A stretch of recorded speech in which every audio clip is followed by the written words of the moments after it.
बदलना चाहो भाग्य, बहुत आसान है रास्ते अब रोजगार के वास्ते।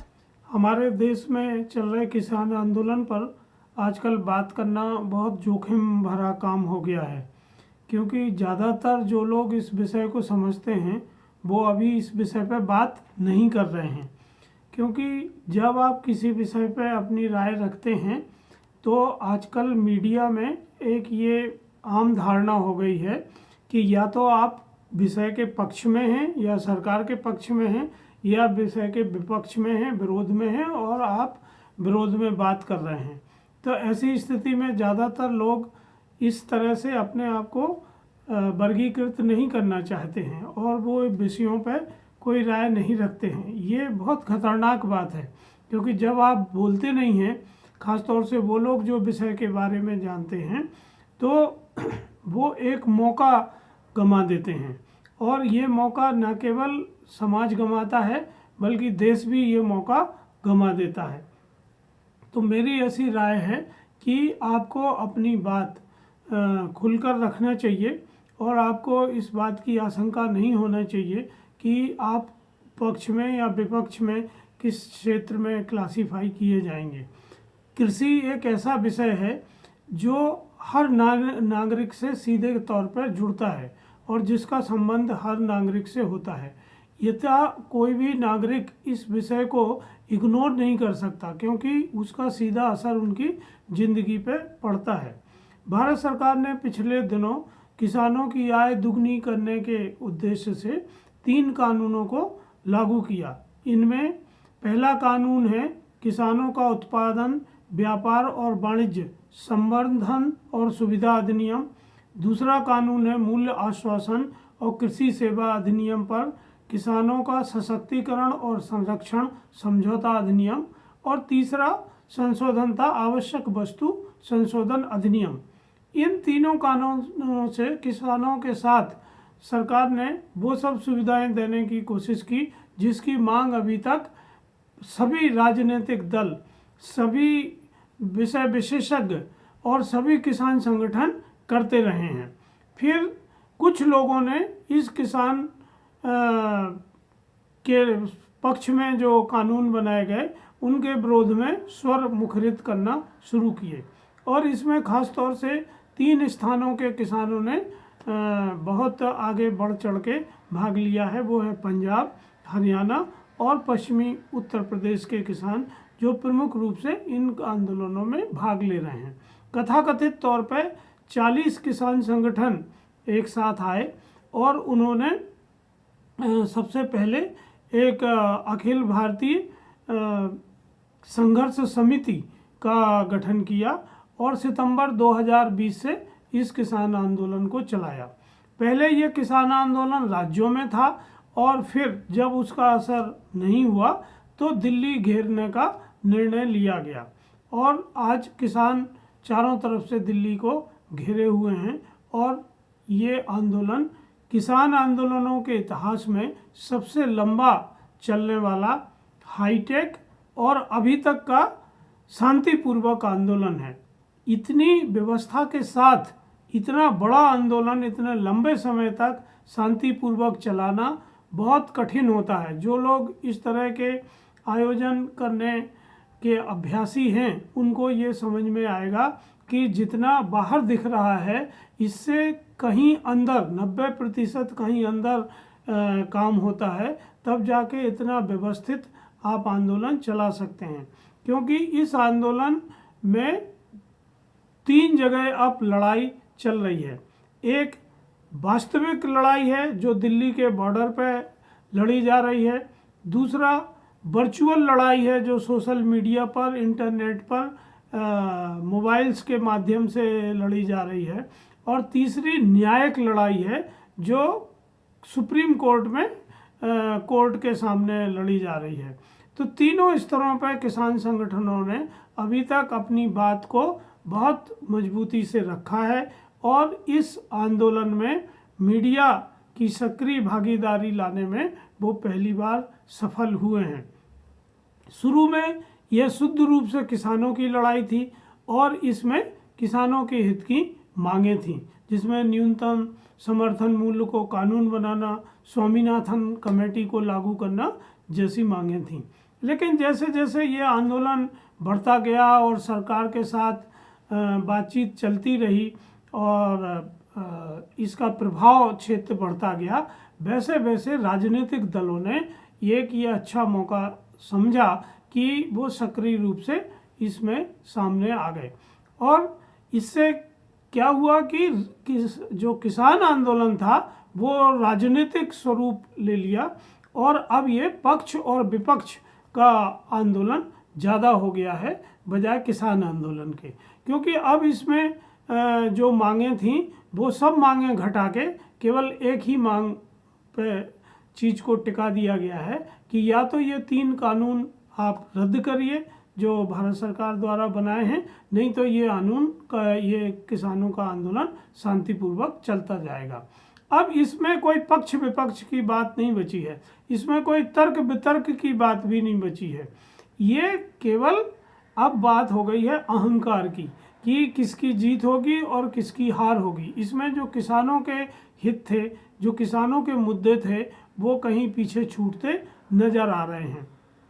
और सर्वोच्च न्यायालय ने अब एक कमेटी बना दी है और उसमें 4 विषय विशेषज्ञ थे, जिसमें से एक विषय विशेषज्ञ अपना त्यागपत्र दे चुके हैं और 3 लोगों की ये समिति है जो किसानों के साथ बातचीत करेगी। तो सरकार के साथ मंत्री के स्तर पर बातचीत हो रही है और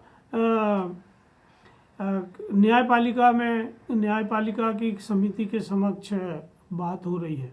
तो सवाल ये है कि क्या ये किसान आंदोलन सही है?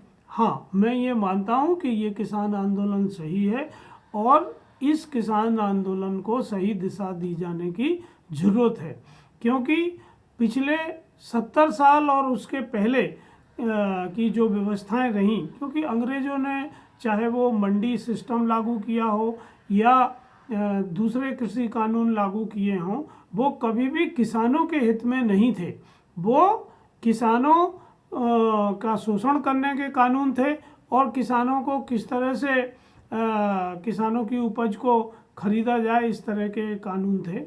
और 70 साल तक विभिन्न सरकारें इन कानूनों को चलाती रहीं और बहुत सारे जो कानून बने वो सन 60 और 70 के दशक के कानून थे, जब हमारी कृषि उत्पादकता बहुत कम थी और हम अपने खाद्यान्न पूर्ति के लिए विदेशों पर निर्भर हुआ करते थे।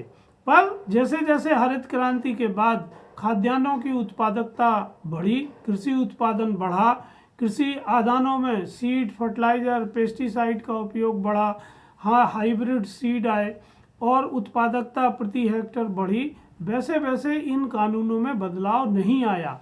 व्यापार उसी पुराने ढंग से चलता रहा और किसानों को दोनों तरफ नुकसान होता गया।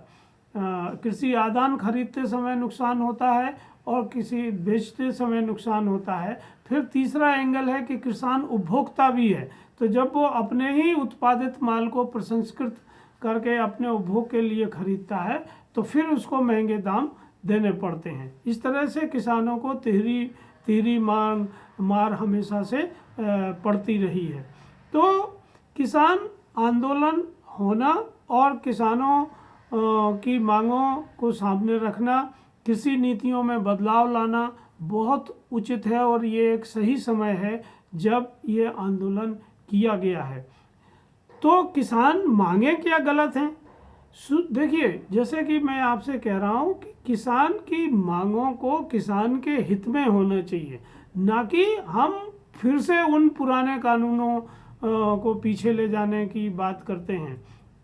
भारत सरकार ने बहुत हिम्मत करके इस तरह का एक कदम उठाया है जो पिछली कई सरकारें उठाने की हिम्मत नहीं कर पाई हैं और निश्चित तौर पे इन 3 कानूनों से बहुत सारे भविष्य में परिवर्तन आएंगे। तो किसान आंदोलन को अहंकार का मुद्दा या अहम का मुद्दा ना बना के इसको नीतिगत तरीके से लड़ा जाना चाहिए, मुद्दे आधारित मांगे रखना चाहिए और एक ये जो किसानों के फेवर में सकारात्मक वातावरण आज देश में बना है, जिसमें तीनों पक्ष आज सहमत हैं, जिसमें कार्यपालिका, न्यायपालिका और आपकी जो सरकार है, वो सरकारी तंत्र, सभी राजनीतिक पार्टियां इस मुद्दे पर एकमत हैं कि किसान कानूनों में बदलाव होना चाहिए, खेती करने के तरीकों में बदलाव होना चाहिए।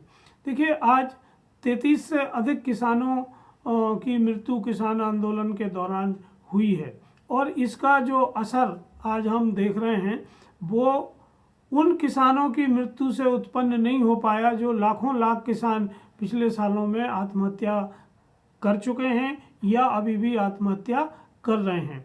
तो बहुत सारे किसान आज खेती छोड़ के खेती से बाहर जा रहे हैं।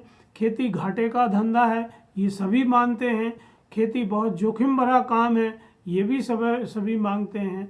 किसानों की आय न्यूनतम है, गरीबी रेखा में सबसे ज़्यादा किसान है, कर्जदार सबसे ज़्यादा किसान है। तो इन मुद्दों पे कोई दो राय नहीं है।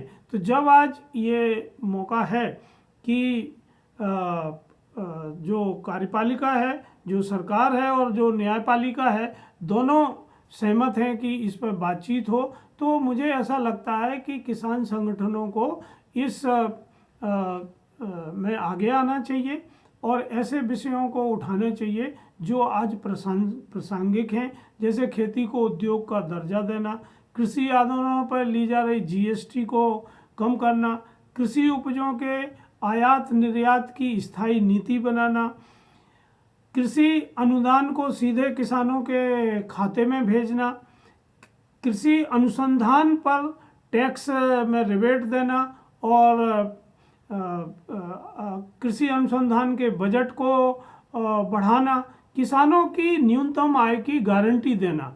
ये ऐसे विषय हैं जिनकी आज ज़रूरत है और जिन पर बहस होना चाहिए और जिन पर निर्णय होने चाहिए। तो मुझे लगता है कि सरकार की जो बदलाव लाने की ताकत है, सरकार जो हिम्मत दिखा रही है चीज़ों में बदलने की, उसमें हमें इसको सकारात्मक तौर पे इस अवसर का लाभ उठाना चाहिए। और ये निर्णय या ये जो माहौल है केवल इसलिए नहीं बना कि किसान आंदोलन कर रहे हैं, ये इसलिए बना है कि किसानों ने दिल्ली को घेर रखा है। और दिल्ली को घेर रखना न केवल एक सांकेतिक आंदोलन है, बल्कि ये एक तरीके से जो नीति निर्णायक लोग हैं उनके साथ उनको प्रभावित करने का एक बहुत बड़ा हथियार आज किसानों के हाथ में है। और जो सुप्रीम कोर्ट ने कमेटी बनाई है उसमें जो विषय विशेषज्ञ हैं वो हमेशा से लिखते रहे हैं, वो हमेशा से बातचीत करते रहे हैं। इसी तरह आप सभी राजनीतिक दलों के एक एक सदस्य को लेकर समिति बना सकते हैं, उनसे बातचीत की जा सकती है कि आखिर वो चाहते क्या हैं किसान संगठनों के साथ साथ।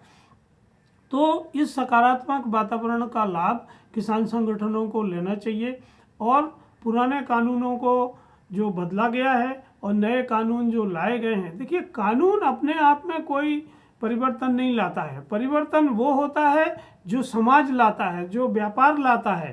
तो कानून एक इनेबलिंग वातावरण तैयार करता है। तो ये जो वातावरण आज बना हुआ है इसको किसान हित में उपयोग किए जाने की आवश्यकता है।